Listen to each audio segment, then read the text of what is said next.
Hello, dans cette vidéo, je vais te montrer comment j'ai aidé ce coach Make Money à passer de 2000 vues en moyenne par vidéo et générer une moyenne de 10 000 euros par mois avec son activité, à faire 60 000 vues en seulement 2 vidéos et générer 54 000 euros en 30 jours seulement sur son premier mois d'accompagnement. Et le plus intéressant dans tout ça, forcément, c'est qu'on a obtenu ces résultats en postant seulement 2 vidéos sur le premier mois. Donc normalement, si on écoutait les conseils classiques qu'on répète un peu partout, on devrait se dire que c'est pas assez de volume, que ça fonctionnera jamais, qu'on a besoin de poster une fois par semaine pour réussir, alors que c'est pas forcément une réalité. Et directement, la première chose qu'il faut comprendre, c'est que le volume seul ne vend absolument rien. Parce qu'il y en a plein aujourd'hui qui vont te répéter qu'il faut obligatoirement poster tous les jours, toutes les semaines, 3 fois par semaine, enfin une cadence précise, à une heure précise, alors que c'est complètement faux. Poster tous les jours, je l'ai écrit juste ici, ou même toutes les semaines, n'a aucun impact si ton système de base est mauvais. Je l'ai mis juste ici, mais si tu as un mauvais système, c'est-à-dire que tu as un positionnement qui est flou, que tu attires les mauvaises personnes avec ton contenu, que tu as un contenu qui ne pré-close pas, qui ne prévend pas avant de rentrer dans ton funnel, et même tu as des fuites dans ton funnel en général, tu peux poster 10 vidéos par mois, 5 vidéos, peu importe, et ne rien générer du tout. Alors que si tu as un bon système et que tu optimises toutes les étapes de A à Z, ton funnel YouTube en général, de la première vidéo jusqu'à la conversion directement, que tu as un bon positionnement, que tu as un message clair, que tu attires la bonne audience, que tu as un contenu qui pré-close à 100% et que tu as un funnel qui est parfaitement adapté à tout ce travail-là, grâce à ça, tu peux créer très peu de vidéos et pourtant quand même générer beaucoup d'argent. Donc je l'ai synthétisé juste en dessous, mais le volume amplifie un système et il ne compense pas du tout un mauvais système. Donc ça, c'est un premier point à avoir en tête avant de commencer. Et maintenant, je vais te présenter tout ce qu'on a travaillé littéralement sur sa chaîne. Tu vas voir, on va avoir beaucoup de choses à vérifier, que ce soit son funnel, sa stratégie de contenu, la stratégie qu'on a amenée même dans son contenu littéralement, et le positionnement. Je vais commencer directement là-dessus parce que pour attirer, cibler les bonnes personnes, comme je viens de le dire juste avant, il faut un positionnement correct avec une vraie différenciation. On en a marre des clones de clones sur ce marché, tout le monde se ressemble, tout le monde offre la même promesse, la même opportunité, le même mécanisme, les mêmes miniatures, les mêmes titres, etc. Il faut chercher à être différent sur le marché. Et pour ça, il y a deux étapes très importantes. La première, c'est de comprendre ton ICP en profondeur. Donc pour lui, c'était évidemment de comprendre qui était son ICP. Son ICP, c'est des jeunes, majoritairement des hommes de 16 à 25 ans qui veulent gagner de l'argent en ligne, qui rejettent le parcours classique des études et du CDI, qui suivent déjà des entrepreneurs, etc. etc. Je l'ai justifié juste ici. Mais d'abord, c'est bien comprendre cet ICP en profondeur, comprendre leurs peurs, leurs objections, leurs désirs, leurs aspirations, les problèmes qu'ils rencontrent, les frustrations, et en faire des vidéos autour de ça, évidemment. Mais à côté de ça, la deuxième étape, c'est aussi de creuser sur sa différenciation. Donc creuser sur la différenciation de mon client, c'est globalement la première étape que je fais quand je me bande un client sur mon one-one directement, avant de travailler sa stratégie de contenu, avant de penser à son funnel, avant de travailler sur tout ça. On focus uniquement cette différenciation qui est très importante. Donc pour lui, forcément, il a un axe de différenciation qui est exceptionnel sur son marché, il a une approche qui est différenciante, il a beaucoup de preuves par rapport à ses concurrents, il a déjà généré 100 000 euros en ligne à seulement 17 ans. Donc oui, il est jeune, mais ça fait sa force directement par rapport à ce qu'il va mettre en avant dans son programme. Et justement, pour avoir un positionnement et un message très clair, il faut comprendre ce que ton ICP veut, craint et recherche. Et à côté de ça, pour ta différenciation, comprendre ce qui te rend unique et légitime pour l'aider, donc pour aider ton ICP au final. Et c'est naturellement qu'on s'est positionné là-dessus, en le mettant en avant comme étant le jeune entrepreneur qui a quitté ses études à 16 ans pour construire sa liberté grâce au marketing digital et qui a déjà généré plus de 100 000 euros en ligne sur les 8 derniers mois à 17 ans. Donc on a sa différenciation, ça prouve son autorité en général et aussi la volonté de son ICP qui le représente parfaitement. Et tout ça, ce message-là, ce positionnement en général, on doit le marteler littéralement partout dans son contenu et sur sa chaîne. Donc que ce soit sur ses titres de ses vidéos, sur ses miniatures, dans sa bio, sa bannière, sa headline, son funnel, son hook, ses vidéos, ses structures de vidéos, je pourrais continuer encore. Mais tout ce travail-là, c'est exactement ce qui va permettre de le différencier dès ses premières vidéos. Donc en parlant de vidéos, forcément, on a revu pas mal de choses. J'ai mis en place une nouvelle stratégie de contenu qui était vraiment différente de ce qu'il avait juste avant parce que sa stratégie de contenu à l'époque avait quand même pas mal de problèmes. Ça faisait plusieurs mois, quasiment un an qu'il avait déjà une chaîne YouTube qui faisait pas énormément de visibilité alors qu'il avait une taille de marché qui était conséquente. Donc parfois on n'a pas besoin de beaucoup de vues pour être visible, pour toucher les bonnes personnes, mais dans son cas il avait besoin quand même de beaucoup plus de visibilité, beaucoup plus de vues en général pour chercher à amplifier et chercher à convertir. Donc ce qu'il faisait, je l'ai mis juste ici, à chaque fois j'ai mis un petit commentaire, mais cette vidéo là par exemple a été plutôt correcte, mais il y avait la structure et le format à revoir. Ici c'était une vidéo vraiment trop spécifique, ici pareil c'était l'inverse, beaucoup trop généraliste et en dehors de son thème, je vais t'en parler juste après. Ici c'est exactement la même raison, trop généraliste et en dehors de son thème. Ici la vidéo aurait pu être intéressante mais on a un mauvais angle. Ici exactement la même raison. Et justement quand on parle de concept de thème directement, c'est que son contenu parler à la fois soit une petite partie de son marché, donc avec des vidéos beaucoup trop spécifiques, soit au contraire des vidéos beaucoup trop généralistes qui touchaient des personnes qui étaient en dehors de son thème directement. Donc je t'ai mis les exemples juste ici. Quand on crée du contenu sur YouTube, on peut s'adresser à différents types de personnes. Donc l'erreur que tout le monde fait et qui faisait justement avant qu'on travaille ensemble, c'était qu'il voulait faire des vidéos à la fois trop niches, trop spécifiques, qui touchaient uniquement peut-être 15-20% de son total adressable market, de son TAM littéralement. Donc je le rappelle juste ici, mais son TAM, c'est toutes les personnes qui peuvent potentiellement devenir clientes ou intéressées par son offre. Donc c'est clairement l'avatar qui nous intéresse, donc le marché qui nous intéresse. Mais avec ce genre de vidéos trop spécifiques, ça peut être intéressant dans une stratégie de contenu et évidemment on ne va pas les mettre complètement de côté, mais une stratégie seule comme ça ne peut pas fonctionner, on va toucher trop peu de personnes et on ne pourra jamais amplifier. Et d'un autre côté, il faisait des vidéos qui étaient beaucoup trop généralistes, qui touchaient un peu tout le monde et n'importe qui, il n'y avait pas de filtre au niveau de ses miniatures, au niveau de ses titres, même dans son contenu il parlait un peu à tout le monde et à n'importe qui, et ça ne peut pas fonctionner. Donc c'est pas en cherchant à faire des vidéos les plus larges possibles qu'on va forcément faire le plus de vues possible. Je pense que tu t'en es déjà rendu compte en faisant ta création de contenu sur YouTube. Et la solution à ça, justement, au lieu de chercher la vidéo la plus large possible, comme je le disais, c'est de chercher l'idée la plus virale ou l'angle le plus large possible auprès des gens capables d'acheter ton offre. Et comme ça, on reste dans cette zone, donc dans le cercle noir que j'ai mis juste ici, pour toucher non pas 15-20% ni trop de personnes en dehors du TAM, mais bien 100% de notre TAM, le total adressable market justement, comme je disais, pour toucher à chaque fois les bonnes personnes grâce à notre contenu. Et je fais une parenthèse par rapport à ça, mais les stratégies de contenu que j'amène, évidemment, sont toujours basées par rapport au TAM de mon client et surtout pas l'inverse. On n'a pas une seule stratégie de contenu à mettre en place qui est généraliste pour tout le monde. On va toujours faire attention à s'adapter au type de marché, à l'offre du client, à son positionnement, à sa différenciation et voir comment on peut amener une stratégie de contenu cohérente. Là, on est quasiment sur du mass market, on a un marché qui est très large, B2C pour lui, donc forcément, sa stratégie de contenu est vraiment portée sur des phases de découverte, sur du lifestyle, sur de la preuve, etc. On va en parler juste après. Alors qu'à l'inverse, si on s'attaque à un marché B2B, beaucoup plus un marché de niche restreint, on va dire, pour vendre des offres à étiquette, là on aurait besoin d'une stratégie de contenu qui est complètement différente, quasiment à l'opposé de celle-ci, donc avec beaucoup plus de spécificité, beaucoup plus de preuves, de résultats, de réponses aux objections, de contenu de niche en général. Donc je faisais la parenthèse par rapport à ça parce que c'est important de le conscientiser. C'est pas parce qu'on amène une stratégie de contenu comme celle-ci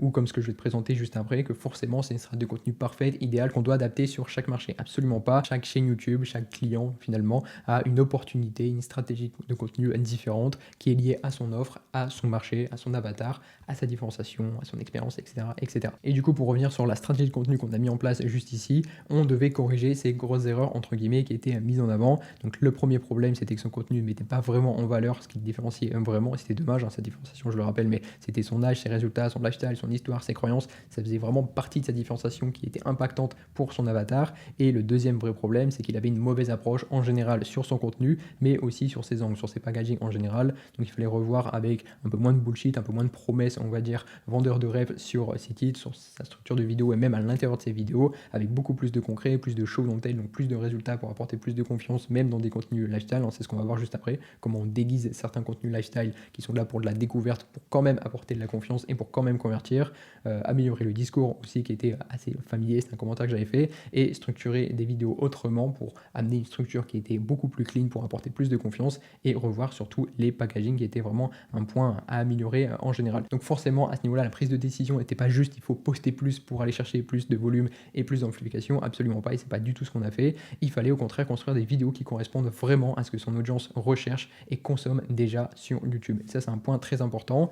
Et pour faire ça, on a mis en place une stratégie d'outlier. Et il faut vraiment faire attention à ça parce que déjà une stratégie d'outlier, c'est globalement reprendre une vidéo qui surperforme ailleurs parce qu'elle a peut-être une performance et qu'elle fait plus de vues que ses vues habituelles sur la chaîne du concurrent ou d'un autre marché, un peu important. Si le concurrent, on va dire qu'on va analyser, fait 100 vues par vidéo, donc celle-ci fait 100 vues, celle-ci aussi, et si celle-ci fait 10 000 vues par exemple, bah, c'est clairement et typiquement un outlier avec une performance de x10, donc peut-être qu'il y a un potentiel à récupérer la miniature, le titre, le framework en tout cas qui fait que ça fonctionne, ou alors peut-être la structure de la vidéo, la big idea en général. Enfin bref, le but de ces stratégies d'outlier, et je l'ai listé juste ici, c'est de d'abord trouver une vidéo qui a surperformé sur son marché ou sur un autre marché, comprendre pourquoi elle a fonctionné, c'est le plus important, d'extraire le framework pour ensuite le réadapter sur son marché et de repackager tout ça avec ses preuves et sa différenciation. Donc l'erreur à ne surtout pas faire, c'est d'aller copier-coller une miniature, un titre, parce qu'elle fait des vues ailleurs ou parce qu'elle a surperformé ou parce que c'est simplement un outlier. Ce ne serait pas du tout une bonne option et c'est pour ça peut-être que quand tu fais cette stratégie de contenu basée sur des outliers ou des vidéos qui surperforment, que tes vidéos ne fonctionnent pas forcément, c'est parce que tu n'arrives pas à extraire le vrai framework qui fait que ça fonctionne, peut-être parce que tu copies-colles une miniature sans vraiment comprendre pourquoi elle fonctionne, et ça c'est un travail de fond à faire. Et c'est exactement ce qu'on a mis en place sur les premières vidéos qu'on a postées sur la chaîne de ce client, parce que encore une fois notre objectif c'est d'aller chercher beaucoup plus de découvertes, beaucoup plus de visibilité pour toucher la taille de son marché. Donc on n'avait aucun intérêt à vouloir réinventer la roue ou partir de zéro, au contraire on se base sur des outliers qui fonctionnent. C'est pas ce qu'on va faire évidemment sur toutes les vidéos, mais pour ces deux premières vidéos c'est exactement ce qu'on a fait et ça a plutôt bien fonctionné. Sur la première on a une performance de x6.7 avec 8700 vues, et sur la deuxième on a obtenu plus de 51 000 vues avec une performance de x50 quasiment, donc c'est assez exceptionnel. Donc juste ici on a repris notre outlier, donc cette vidéo là qui a fait 2,4 millions de vues il y a maintenant un an. Donc on a repris l'outlier, on sait de YouTube, de OBIDIQ ou de OneOfTen, c'est des logiciels que tu peux utiliser pour trouver tes outliers. Ensuite on extrait le framework, je t'ai mis les étapes juste au-dessus, si tu as besoin tu peux faire un screen pour refaire la même chose chez toi. Et du coup le framework qu'on a sorti c'était de la contrainte avec une obsession, plus un objectif financier, plus une transformation. C'est le framework qui a fait que cette vidéo fonctionne, et c'est pas juste parce qu'elle est Minia 5.3 ou parce qu'elle a un bon titre, c'est parce qu'elle a un framework qui respecte cette case là directement. Et ensuite on va l'adapter et filtrer pour son ICP, pour son avatar en général. Donc on va mettre en avant sa différenciation. Donc pour lui on a mis un background d'étudiant sur la miniature pour filtrer directement, et on a mis en avant son âge aussi dans le titre, c'est le wording juste ici, et on a mis de la preuve. Forcément sa preuve c'était qu'il avait réussi à faire 100 000 euros, et on a créé le concept autour de cet outlier pour réadapter. Donc on n'a pas juste copié la miniature, on n'a pas copié le titre non plus, on a réadapté sur le vrai framework basé sur cet outlier pour créer un concept sympa avec plus d'intérêt en général, et c'est ce qui a permis à cette vidéo d'avoir plus d'intérêt, de générer aussi plus de visibilité tout en restant qualifié forcément grâce au filtrage et au travail qu'on a fait. En dessous si je descends on a repris une vidéo aussi, une intrigue d'un outlier qui venait de Keo, donc 24 heures dans la vie d'un futur millionnaire. On n'a pas repris grand chose à ce niveau là, mais on a repris à peu près le même framework et l'angle autour de futur millionnaire. Donc là on a mis 3 jours dans ma vie de futur millionnaire à 17 ans, on a réaffiché 17 ans sur le titre juste ici qui est un vrai point de différenciation, et on l'a mis dans des endroits où son avatar, son ICP rêve d'être en réalité. Donc là il est en business class, ici il est dans la piscine au Burj à Dubaï, enfin devant le Burj Khalifa à Dubaï. Donc forcément comme je disais juste avant, notre objectif avec cette nouvelle strate de contenu qu'on met en place pour toucher plus de personnes, c'est de conscientiser et de chercher surtout ce que son audience recherche et consomme déjà sur YouTube. Et la raison pour laquelle on fait ce genre de contenu avec ce genre de packaging en général, c'est tout simplement parce qu'on est capable de déguiser justement du contenu de découverte. Donc oui, ces deux contenus, c'est des contenus de découverte qui pourraient être tout en haut du funnel, même si celui-ci en réalité ça pourrait être un milieu de funnel, peu importe, ça reste du contenu qui est là pour chercher plus de visibilité et du contenu de découverte. Et notre objectif avec ce genre de vidéo et même ce genre de vidéo lifestyle, c'est pas juste faire du lifestyle pour prouver ou pour faire du vendeur de rêve un peu bidon, absolument pas. C'est pour montrer au marché ce qu'il vient déjà chercher quand il arrive sur YouTube, et ça c'est une vraie leçon que tu peux noter pour toi, c'est valable sur tous les marchés. Quand on cherche à construire une stratégie de contenu, et moi quand je construis une stratégie de contenu pour mes clients, pour moi, peu importe, on doit maîtriser sur le bout des doigts le type de personne qui va venir consommer, qui va venir s'intéresser à nos vidéos. Si on construit des vidéos juste pour nous, ou juste parce qu'on veut faire plaisir à un tel, ou juste pour flatter notre ego, etc., ça ne fonctionnera jamais. Il faut se mettre à la place de notre avatar, notre ICP en général, pour se dire qu'est-ce qu'il consomme déjà sur la plateforme, qu'est-ce qu'il fait cliquer, qu'est-ce qu'il fait réagir, qu'est-ce qu'il fait rester, etc., pour construire notre stratégie de contenu autour de ça. Et nous, typiquement, avec ce client-là, on a un avatar qui est jeune, qui est des hommes, typiquement, comme j'ai dit tout à l'heure, donc 18-25 ans maximum, qui cherchent à être motivés, qui consomment déjà du divertissement, qui a besoin, on va dire, de rêver, entre guillemets, à travers des vidéos avant de vouloir se former. Et justement, en faisant ce genre de vidéos, de contenu de découverte, entre guillemets, qu'on déguise autour de gros lifestyle, etc., on va chercher à utiliser cette intention qu'on récupère via les bonnes personnes pour ensuite lui apporter de la confiance, des preuves et de l'autorité. Et c'est exactement ça qui va permettre la conversion. Donc pour expliquer ça, je t'ai fait un schéma qui est très simple. On va avoir ces vidéos découvertes qui vont toucher quand même les bonnes personnes, et c'est pour ça qu'on doit rester dans notre thème et qu'on doit quand même filtrer sur la miniature, sur le titre, comme je l'ai dit juste au-dessus, on va filtrer par le wording, par les visages directement, par les mots-clés qu'on va mettre dans les titres, etc. Ça va nous permettre de rester dans notre thème et pas toucher tout le monde et n'importe qui. Ensuite, grâce à ces contenus-là, on va être capable d'attirer l'attention directement, donc en mettant en avant justement des vidéos qui répondent à ce qu'ils viennent déjà chercher grâce à ce qu'on a fait auparavant. Et là c'est pareil, j'ai fait une note, c'est exactement ce que je viens de justifier juste avant, mais on n'a pas du tout une audience qui est sur YouTube avec une intention de se former. Elle est dans une logique de divertissement, d'inspiration, de motivation. Il faut se dire que c'est des jeunes qui passent leur journée littéralement à scroller sur TikTok, sur Insta, sur YouTube, à aller voir des vidéos peut-être de Squeezie, de Lena Situation, j'en sais rien, pour se divertir. Et la plupart d'entre eux, à part peut-être les 10-15% qui ont déjà des niveaux de conscience assez élevés, si on veut chercher à amplifier et toucher 100% de son time, encore une fois c'est l'objectif de la strate de contenu qu'on a mis en place sur les premières vidéos, directement on doit comprendre ça, que c'est pas une audience qui est là pour se former. Donc on va pas mettre en avant des vidéos bas de funnel pour montrer des mécanismes ou des problèmes très spécifiques. Encore une fois, parfois on doit le faire, ça dépend de la taille du marché, mais je fais vraiment cette étude du cas par rapport à ce client directement et par rapport à ce marché. Et c'est exactement la raison pour laquelle cette vidéo peut vraiment vraiment surperformer parce que toute cette recette en général est respectée et on a obtenu une performance de quasiment x50 comme tu le vois juste ici. Donc grâce à ce genre de vidéos, une fois qu'on attire l'attention et qu'ils sont dans nos vidéos en train de regarder notre lifestyle en général, c'est là qu'on doit être capable de faire une prise de conscience. Et c'est comme ça qu'avec des vidéos vlog, lifestyle, découverte en général, on peut quand même développer ce fameux niveau de conscience, on va dire, pour les rapprocher de l'achat entre guillemets. On n'est pas là pour manipuler les gens ou les forcer à acheter, mais c'est à l'intérieur de ce genre de vidéo qu'on va déguiser, on va dire, ce lifestyle pour éduquer quand même progressivement. C'est là qu'on va apporter de la valeur, donc il va y avoir des briques dans la vidéo à structurer en général. On va devoir apporter des preuves, c'est là qu'on va avoir de la proof, on va en mettre plusieurs fois d'ailleurs. On va aussi montrer des résultats concrets, hein. C'est globalement ce qu'il a mis juste ici pendant une période de vidéo. On va aussi structurer la vidéo de sorte à créer un maximum de proximité pour apporter le plus de confiance possible, hein. C'est exactement ce qui s'est passé ici au bout de 15-20 minutes dans la vidéo. Enfin, il va se poser, il va faire un talk directement, il va s'adresser à son avatar, il va relever quelques objections et il va apporter encore plus de confiance en parlant de son expérience, des leviers psychologiques qu'on a travaillé dans son positionnement directement. Enfin, tout ce travail-là, évidemment, il va le mettre en place pour élever le niveau de conscience, créer des déclics directement et c'est exactement ça qui va pousser à la conversion, même sur des vidéos de ce style qui sont censées être des vidéos assez larges, on va dire, et qui sont là pour de la découverte. Et maintenant, la suite logique, forcément, ça va être d'utiliser cette nouvelle proof des 54 000 € par mois qu'il a généré forcément grâce à ce mois exceptionnel sur YouTube et sa strate de contenu qu'il a aussi à côté. On parlera de clipping, on parlera d'Insta, on parlera de TikTok aussi juste après à la fin de la vidéo, mais globalement, on va utiliser ça comme une nouvelle proof. Et sur un marché Make Money, donc tout ce qu'il incarne et tout ce qu'il vit, on va dire, il doit le mettre en avant sur sa chaîne. Donc dès qu'il a fait ce mois-là, on l'a directement orienté pour faire une vidéo proof entre guillemets pour montrer tous les résultats qu'il a obtenus grâce à sa stratégie de contenu en général. Donc pareil, même stratégie, on continue à se baser sur des outliers. Encore une fois, on va pas faire ça sur toutes les vidéos, mais on est dans cet objectif d'amplification pour relancer la chaîne et donc on a besoin de ça. Donc on a pris cet outlier qui a fait une performance de x14 il y a 4 mois, on prend l'outlier, on récupère le framework et on va venir l'adapter et filtrer pour son ICP. Donc on a changé globalement le titre, mais on a repris à peu près la même miniature, le même framework de miniature. Je viens de faire 54 000 € en 30 jours à 17 ans avec les notifs Stripe juste ici, son visage au milieu et la proof des 54K juste ici. Et d'ailleurs, c'est devenu la vidéo qui a le mieux converti.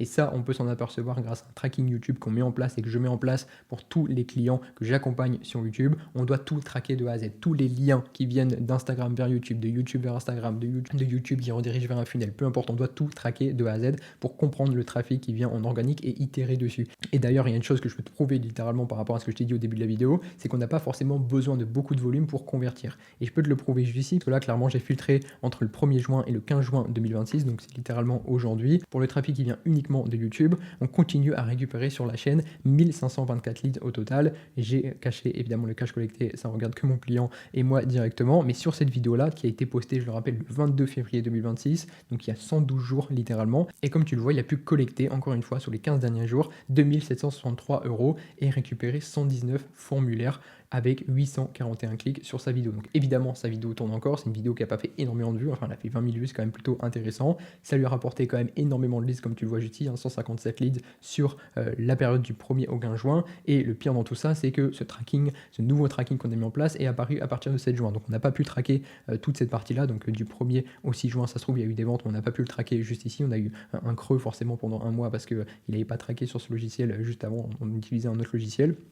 Mais forcément, depuis le 7 juin, vous pouvez voir qu'il y a eu des ventes ici, le 9 juin, le 10 juin, le 13 juin, le 14 juin. Donc la vidéo continue de tourner et la vidéo continue à convertir. D'où l'importance de mettre en place un tracking sur la chaîne. Et maintenant, pour comprendre comment ce genre de vidéo convertit aussi bien même 3 mois plus tard ou même sur les premiers mois de lancement de ces vidéos, cette vidéo qui a fait 50 000 vues, cette vidéo qui a fait 9 000 vues, comment est-ce qu'on convertit aussi bien? Et bien pour justifier ça, je dois te présenter le funnel YouTube qu'on a mis en place pour ce client avec sa strate de contenu à côté, avec sa strate de clipping. Je vais revenir dessus juste après évidemment. Mais d'abord, il faut comprendre une chose qui est très importante. Le funnel en général ne commence pas au moment où on sort de la plateforme. Et c'est pour ça que j'appelle toujours ça un funnel YouTube en général. C'est-à-dire que l'intention d'achat ou la décision d'achat, la croyance d'achat doit être posée dès la première vidéo YouTube. Dès qu'on arrive sur ta chaîne YouTube, le funnel YouTube doit déjà commencer. Parce que l'objectif de tes vidéos et les vidéos qu'on va poster forcément sur cette chaîne ou toutes les chaînes en général des clients que j'accompagne vont toujours dans ce sens. C'est-à-dire de créer une stratégie de contenu et des vidéos en général capables de pré-closer notre prospect, notre avatar en général avant qu'ils rentrent justement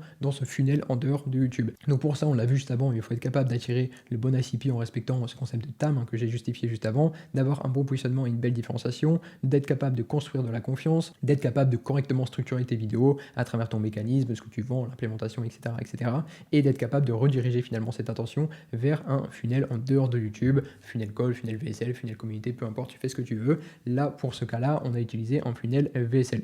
Donc pour ça, pour prendre un peu de recul sur tout ça et le funnel en dehors de YouTube et même via YouTube qui est mis en place, on a d'abord une stratégie de volume, de découverte qui est déjà mis en place aux côtés de mon client. C'est absolument pas moi qui gère ça parce que je ne suis pas un expert sur TikTok, je ne suis pas un expert non plus sur Instagram, même si on utilise beaucoup Instagram dans la stratégie de contenu via YouTube, en phase de nurturing, de découverte, d'humanisation, j'ai envie de dire, je ne sais même pas si ça se dit, mais peu importe. On va beaucoup utiliser Instagram avec YouTube parce que ça peut être lié littéralement. Mais lui, ce qu'il va venir faire, c'est faire énormément de volume en général sur TikTok pour être découvert et avoir un maximum de points de contact. Et je vous assure que c'est une stratégie de contenu qui peut très bien fonctionner. J'ai plein de clients qui font une stratégie de clipping, surtout sur du mass market, surtout sur du make money en général. Pour d'autres, c'est beaucoup moins intéressant évidemment, mais pour lui, c'était pertinent. Donc, il est très actif sur TikTok, très actif sur Instagram pour faire cette stratégie forcément de clipping en général. Et il va utiliser les formats longs pour ramener pas mal de confiance, de preuves, d'autorité en général et faire en sorte que les gens passent du temps avec lui. Donc ça, forcément, on est clairement à cet endroit-là. Donc construire de la confiance, faire en sorte que les gens passent du temps avant de convertir parce qu'une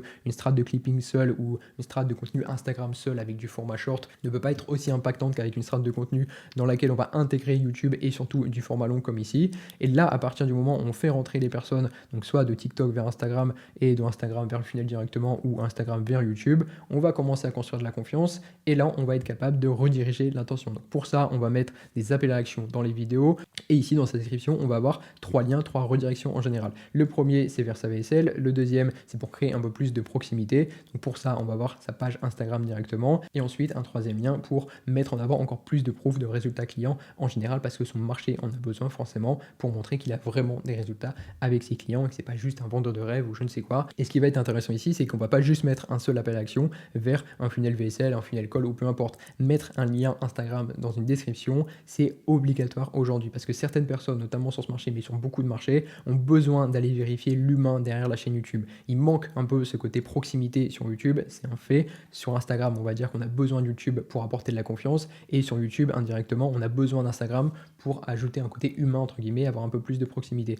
Donc mettez votre lien, soyez accessible, pas forcément uniquement pour envoyer vers des lignes manettes, mais juste laisser la possibilité aux gens de venir vous découvrir votre lifestyle, découvrir vos stories à la une où vous avez des résultats. Enfin bref, il y a évidemment plein de choses à optimiser sur Instagram et je ne vais pas en parler dans cette vidéo, mais le fait déjà de rediriger vers Instagram, c'est une bonne solution. Et nous, dans le tracking, on le voit, je vous l'ai mis juste ici tout à l'heure, on a parlé de ce tracking-là, on peut voir exactement le parcours du lead à chaque fois. Et à chaque fois, on voit que peu importe s'il vient du clipping à la base ou alors il nous a découvert avec un premier point de contact sur YouTube, il fait toujours un aller-retour avant de venir s'opt-in dans le formulaire et dans le funnel en dehors de YouTube directement. Il va chercher au moins un point de contact sur Instagram. Prenez vraiment YouTube pour cet objectif de pré-closer le prospect, on va dire, avant qu'il rentre dans le funnel avec vous. C'est le rôle, on va dire, de YouTube pour apporter plus de confiance, pour faire en sorte que les gens passent du temps avec vous. Ça, je le répète tous les jours, mais c'est le vrai rôle principal de YouTube. On n'est pas là en tant que créateur de contenu pour chercher le plus de vues possible. On est là pour toucher les bonnes personnes et leur offrir un maximum de confiance. On n'est pas dans de la manipulation excessive, on n'est pas là pour faire des appels à l'action tous les 5 secondes pour promettre mondes et merveilles,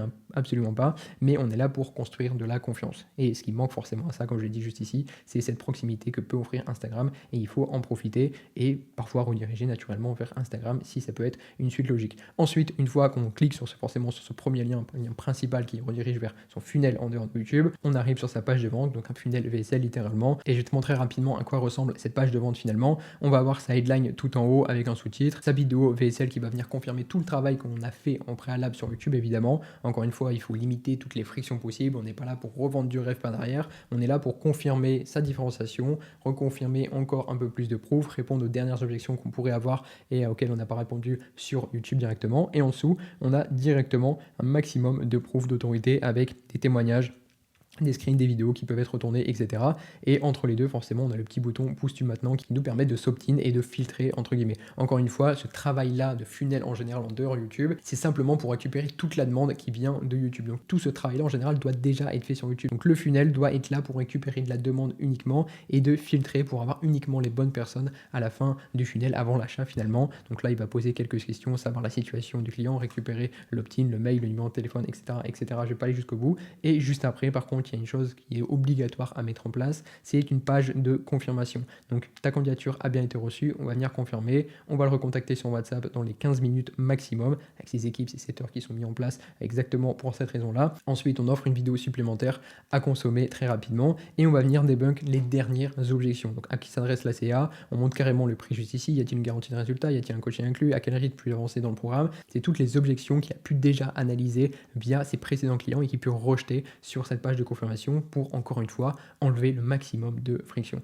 Et en dessous, on ajoute encore de la proof, des témoignages clients vidéo, des témoignages en screen, de la vidéo, des screens, etc., etc.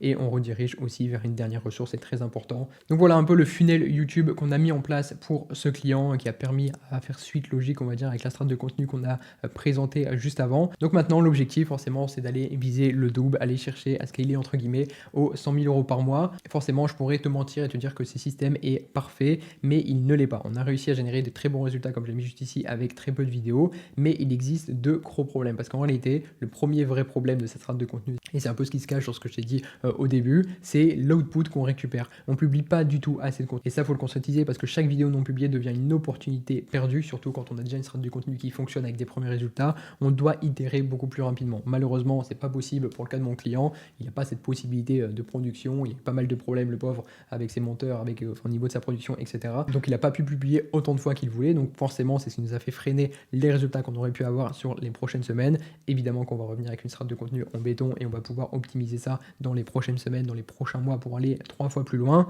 Évidemment, c'est pas dramatique à 200%, mais c'est ce qui empêche aussi de pouvoir scaler beaucoup plus rapidement en général, juste après avoir eu autant de résultats. Et le deuxième vrai problème, c'est aussi la conversion. Parce que vu la visibilité qu'on arrive à générer, le funnel devrait honnêtement récupérer beaucoup plus de demandes et convertir mieux. Évidemment, c'est lié à ce premier problème juste ici, parce qu'on alimente une fois tous les mois, donc c'est pas assez pour aller chercher encore plus de conversion. Mais il y a deux solutions déjà qui se proposent par rapport à ça. C'est qu'on va mettre en place dans la strate de contenu, on les a déjà travaillés, ça va arriver très rapidement sur sa chaîne.